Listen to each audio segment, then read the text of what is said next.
porque yo estaría intentando, a ver, no veo nada. No importa, no importa. En primer lugar, también quiero reiterar el agradecimiento, no solamente por lo importante que es poder estar aquí compartiendo y escuchando y aprendiendo junto con otros, sino me siento muy contenta en este ámbito. No será muy cómodo porque me falta la mesa para poner los papeles, pero me resulta divertido, parece el living de Susana Jiménez. Hasta Susana.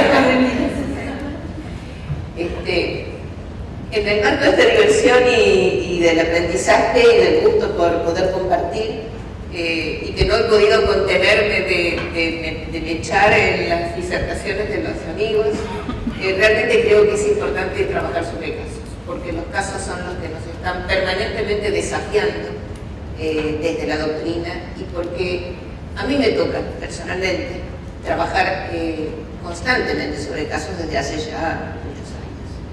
Y en el marco del tema que se nos ha asignado, mi preocupación está en este momento, porque desde la Defensoría del Pueblo nosotros tenemos un ejercicio de contralor sobre, estamos como organismo de control en el sistema constitucional, pero ustedes saben que nosotros creemos que nuestro control es un control de vigencia de los derechos, no es un control de funcionarios ni del derecho administrativo, pero en el control de la vigencia de los derechos tenemos que analizar por qué razones en la cadena de gestión aparecen las vulneraciones o aparecen digamos, las omisiones importantes en materia de derechos humanos.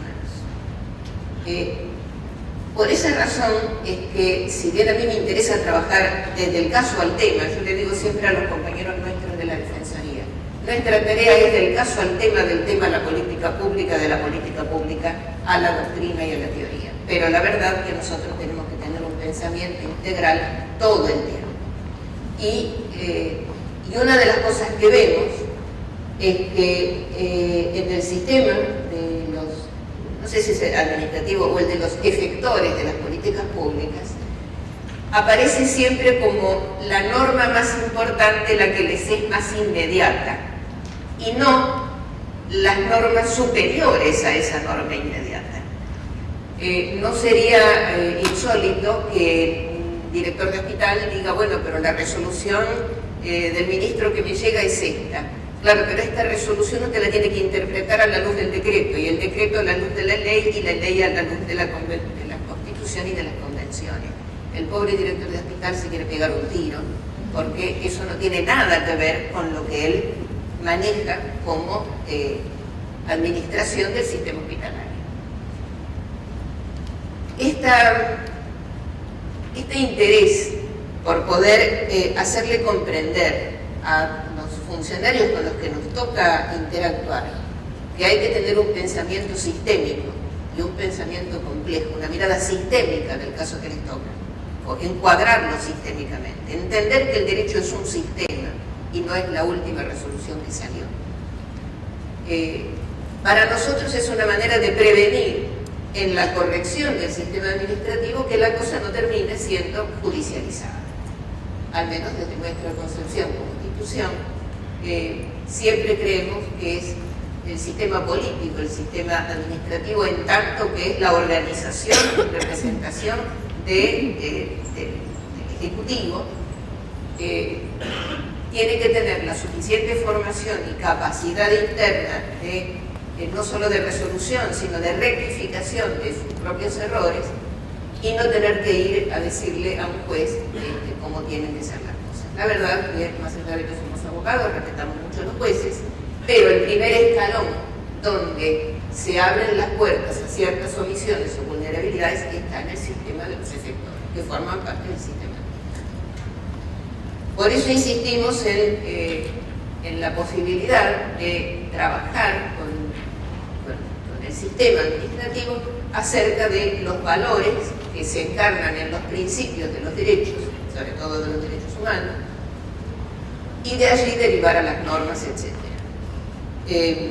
Dentro de esos valores nos guiamos siempre por los dos valores que nos parecen fundantes de todos los demás. Y aquí tenemos que destacar que en materia de derechos humanos hay una desagregación de derechos, un nomenclador de derechos ad infinitum a esta altura de las cosas, que se va ampliando permanentemente. Pero en ese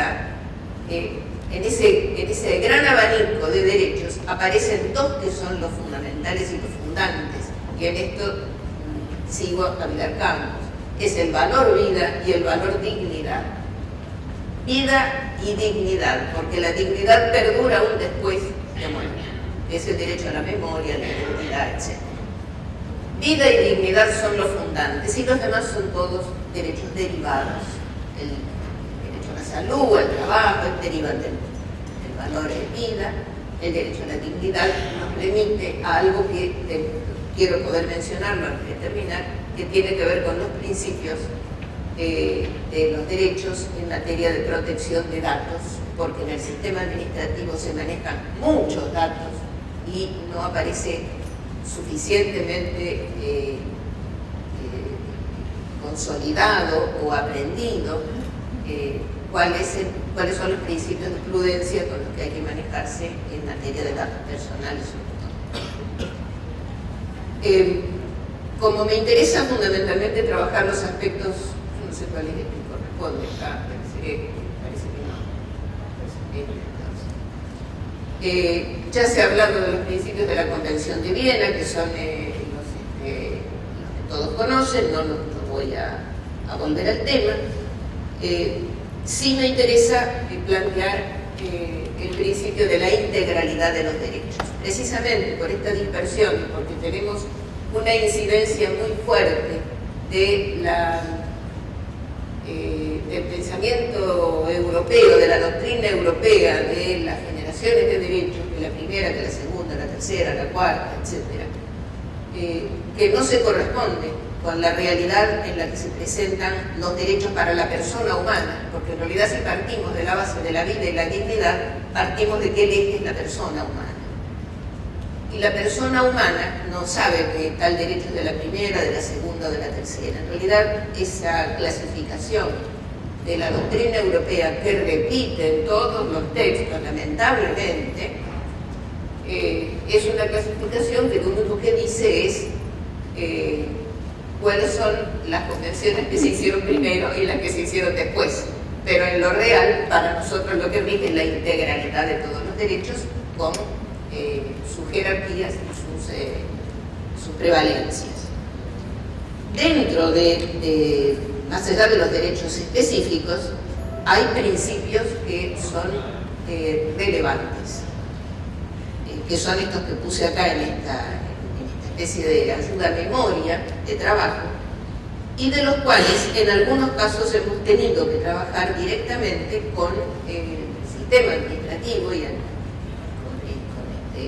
recursos de constitucionalidad porque han aparecido. Por ejemplo, en una oportunidad tuvimos que discutir decretos del Poder Ejecutivo que modificaban decretos anteriores, pero en esa modificación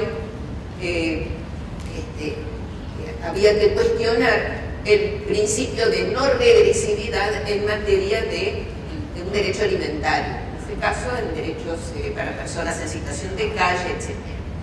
El decreto, creo que era el 690 del 2006, fue modificado por el 960 del 2008, y el decreto del 2008 nosotros lo impugnamos por inconstitucional, en tanto no respetaba el principio de no regresividad.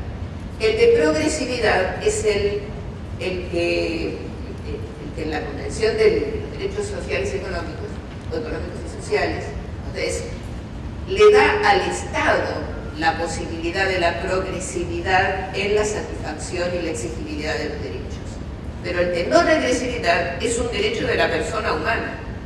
Es el derecho a que aquello que le ha sido asignado en alguna etapa no pueda ser retrotraído a la situación anterior cuando se trata de derechos fundamentales. Esto a veces escucho en los reportajes políticos que discuten si van o no a aceptar la continuidad de la asignación universal por hijo, y digo, ¿por qué no leen los principios de no regresividad? Porque hay ciertas cosas de las que no se puede retroceder.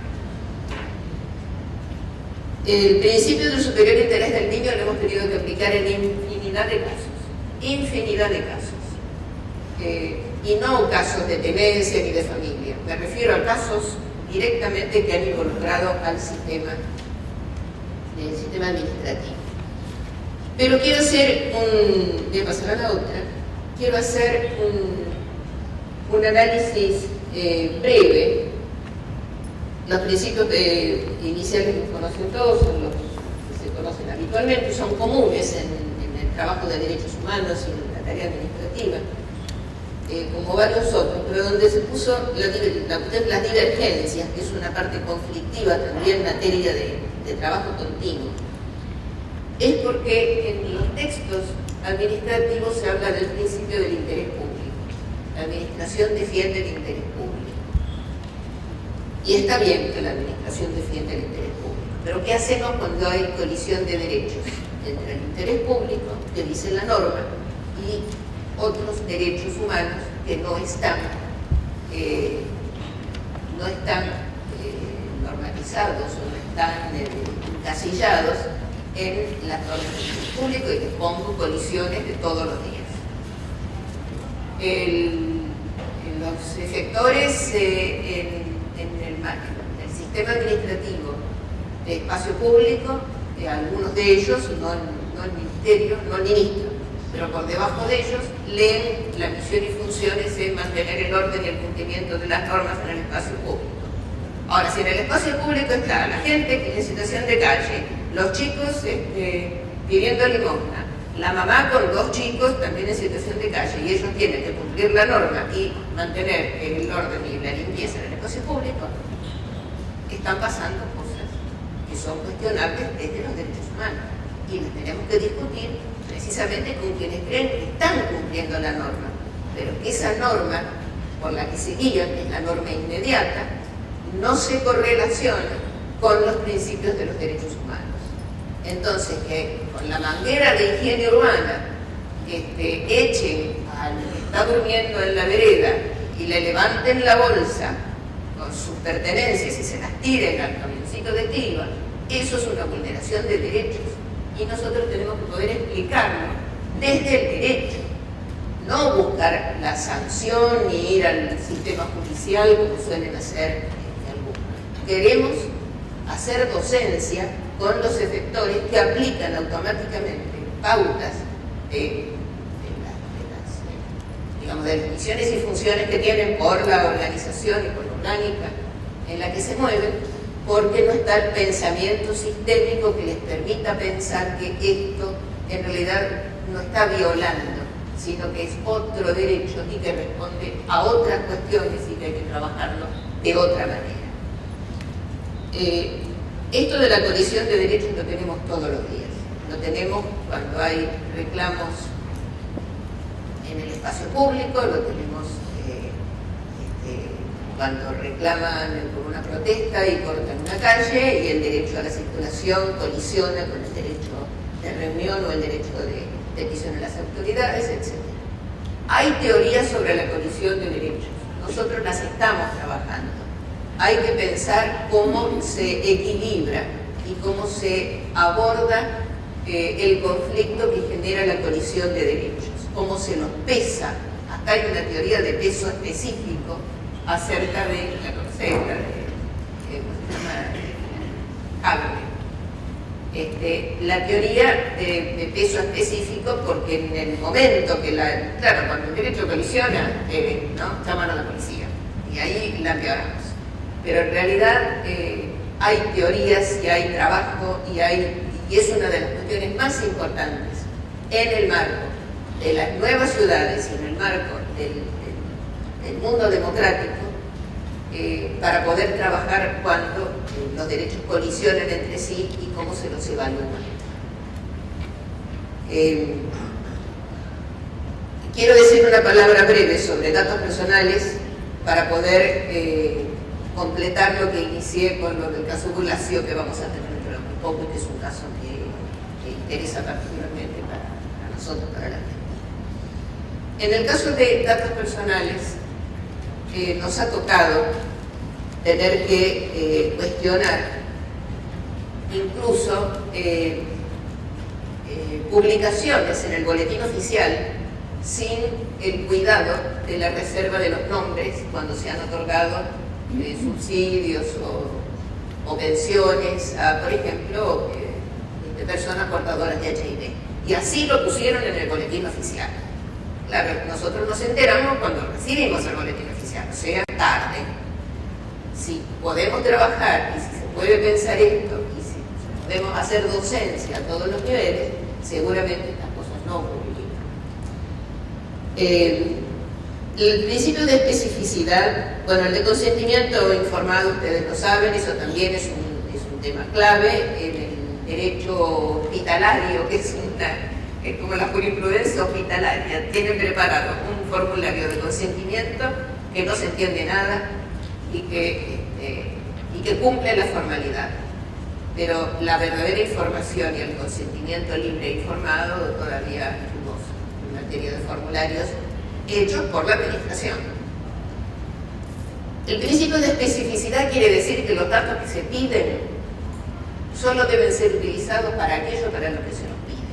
Esto es una utopía, porque hoy día los datos andan por todos lados. El tema de la proliferación de datos personales, las bases de datos que tiene la administración y sobre las cuales suele haber filtraciones de alguna índole, bueno, es un tema que excede totalmente lo que estamos hablando, pero que es importante, digamos, poder plantear. El resguardo de los datos personales, sobre todo el cuidado con los datos sensibles, la protección especial de los datos sensibles, los expedientes con los que nosotros trabajamos con la administración, que sabemos que contienen datos sensibles, los ponemos en un sobre cerrado que dice contiene datos sensibles. No sé si toda la administración ha tomado esos resguardos. De todas maneras, quería, digamos, ponerlo porque forma parte de derechos humanos que inciden directamente en la tarea administrativa de todos los días y que no hay que esperar que ocurran las vulneraciones de derechos para salir a decirlo. Es cierto que nosotros también las vemos a partir de las vulneraciones, pero tratamos de que sirva, que una vulneración sirva para aprender y que no se repita. Y en el caso de los fallos de las recomendaciones de la Comisión y los fallos de la Corte Interamericana, yo me permito dudar y pensar y repensar de nuevo algunas cosas. Y creo que es importante que desde el punto de vista académico podamos hacer reuniones de análisis de algunos de los fallos de la Corte Interamericana. Algunos son brillantes, no solamente son brillantes, sino que son una demostración de pensamiento sistémico. Se analiza todo con el contexto, con la historia, con las raíces, con los efectos. La verdad, son de escuela. En otros casos, habrá que ver por qué razones, no han sido de la misma manera. El caso Bulacio es un caso del año 91, abril del 91. Es un caso en el que no se pudo probar ni el nexo causal. Bueno, el caso, no sé si ustedes se acuerdan, era un recital donde arrasaron con 60 o 70 pibes, los llevaron a la comisaría, los fueron liberando en el curso de las horas.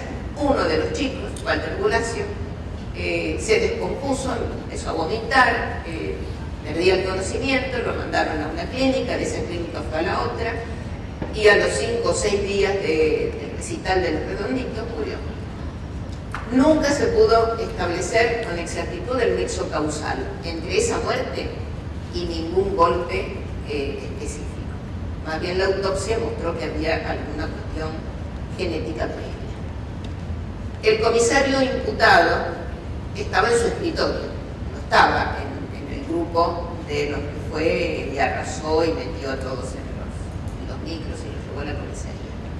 Pero era el responsable decisor, el que había decidido mandar a hacer eso al recital con los chicos que estaban afuera, que no tenían entrada. Regían los edictos policiales en esa época, estamos hablando del año 91,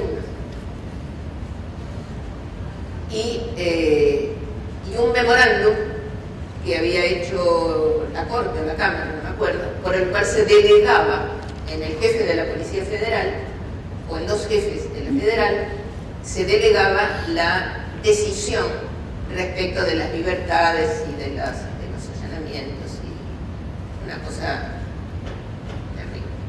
Pero el comisario tenía esa norma, la del Memo 40, el famoso Memo 40. Y tenía como otra norma los edictos, que por supuesto nosotros nos cuestionábamos desde otros lugares, porque ya estaba el sistema de las convenciones, ya, incluso en el año 91 ya estaba ratificada, no solamente estaba ratificado el PAC, estaba ratificada la Convención sobre el Derecho del Niño. Se había ratificado a fines del 90. También es cierto que a fines del 90 todavía no había práctica, creo que no lo habían leído ni siquiera el sistema judicial, había leído todavía la Convención de Derechos del Niño. No había producido efectos. Todo eso se le aplicó al caso cuando se lo lleva a la Comisión Interamericana. Pero este aquí, que la Comisión Interamericana tiene como obligación exigir el agotamiento de los recursos internos. No habían sido agotados los recursos internos. Había sido, sí, declarada la falta de mérito o algo así, el efecto del comisario, porque no estaba en el nexo causal. La Comisión Interamericana resuelve la imprescriptibilidad del caso. Tema grave, del que hay verdadera discusión en el mundo de los jueces. Porque un hecho policial, en el marco en el que se dio del año 91, que se decreta imprescriptible, como si fuera lesa humanidad, la verdad que no cierra. Es un caso de imprescriptibilidad de un hecho del delito penal común. El tercer punto quizás sea el que menos, el que puede discutirse desde otro lugar, que tiene que ver con las reparaciones económicas.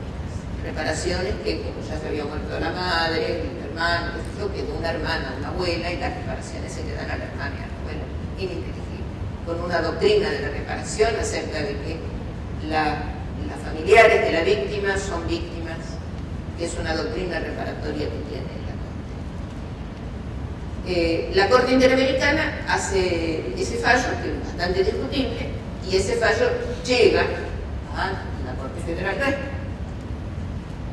La Corte Federal nuestra tiene votos divididos en el tema. Y es importante, yo no los tengo en la memoria, los votos de cada uno, no los traje tampoco, no pensaba que caso, pero creo que lo voy a tomar porque ahora me entero que en septiembre se reabre el caso. ¿Por qué? Entre lo que dice la Corte es que hay que volver a jugar. Y los jueces de la Corte, en general todos cuestionan el fallo de la Interamericana, de la Corte Interamericana, pero le dan predominio a la palabra que ha empeñado el país, el Estado como tal, frente al sistema interamericano, y aún con disidencias o con diferencias respecto, y sobre todo con el tema de la imprescriptibilidad, aún con todas esas diferencias, la Corte acepta el fallo de la Corte nuestra, acepta el fallo de la Corte Interamericana y reabre el caso, que es la orden que da. Y por supuesto, la política reparatoria es un montón de dólares del que cobran también los abogados. El fallo del caso Bulacio es muy discutible. Es discutible por qué la Comisión lo aceptó, sí se terminó. ¿Por qué no aceptó el agotamiento de los recursos internos? Es discutible que, habiendo sido prescripto, se lo considere imprescriptible. Es discutible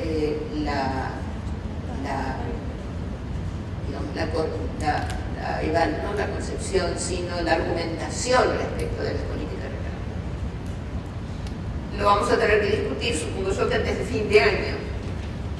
Pero lo que sí marca, y en esto, siguiendo la línea de lo que decías vos antes, creo, marca que nuestra Corte Federal respeta los fallos de la Corte Interamericana.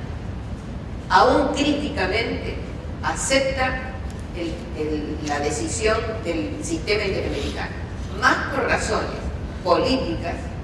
Eso es lo que vale la idea de que si el Estado argentino ha ingresado en el sistema interamericano, debe respetar por principio de buena fe y por principio de congruencia en las líneas políticas, debe aceptar los fallos de la Corte. Los de la Comisión, si ahora tengo que volver a leer algo, lo que volver a leer. Hasta donde yo sé, los de la Comisión no eran vinculantes, eran recomendaciones.